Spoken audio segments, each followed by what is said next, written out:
Ketua Umum PDI Perjuangan Megawati Soekarnoputri menyinggung polemik ijazah milik Presiden ke-7 Republik Indonesia, Joko Widodo.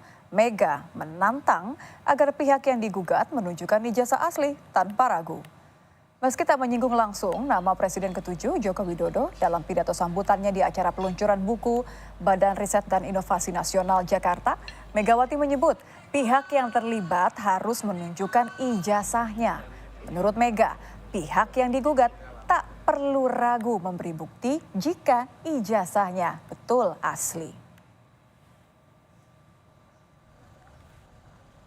Orang banyak tuh sekarang gonjang-ganjing urusan ijazah dan narkoba.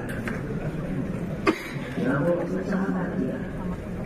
Kalau ada ijazah itu kasih aja ini ijazah saya. Itu.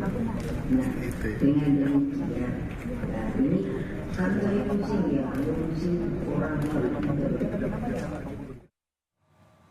Podcaster Michael Sinaga penuhi panggilan Polda Metro Jaya Rabu pagi. Ia datang sebagai saksi kasus tuduhan ijazah palsu Jokowi.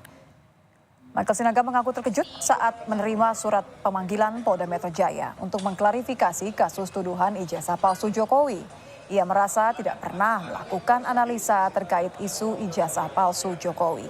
Ia hanya pernah mengundang beberapa narasumber seperti Roy Suryo untuk memberi ruang penjelasan soal keaslian ijazah Jokowi di kanal YouTube Sentana TV.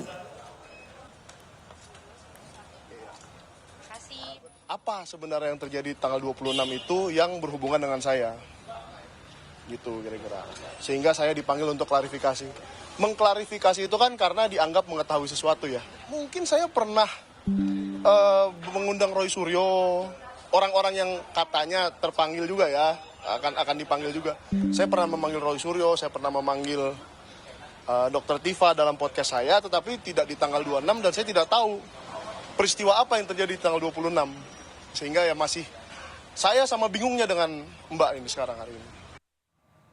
Setelah memeriksa saksi pelapor dan menerima bukti-bukti dugaan kasus penghasutan dan kegaduhan publik terkait tuduhan ijazah palsu Presiden ke-7 Republik Indonesia Joko Widodo, Polres Jakarta Selatan akan memanggil Roy Suryo. Roy diperiksa sebagai saksi terlapor dan selain Roy Suryo, polisi juga akan memeriksa Tifa Fauzia dan Rismon Sianipar selaku terlapor dalam kasus ini.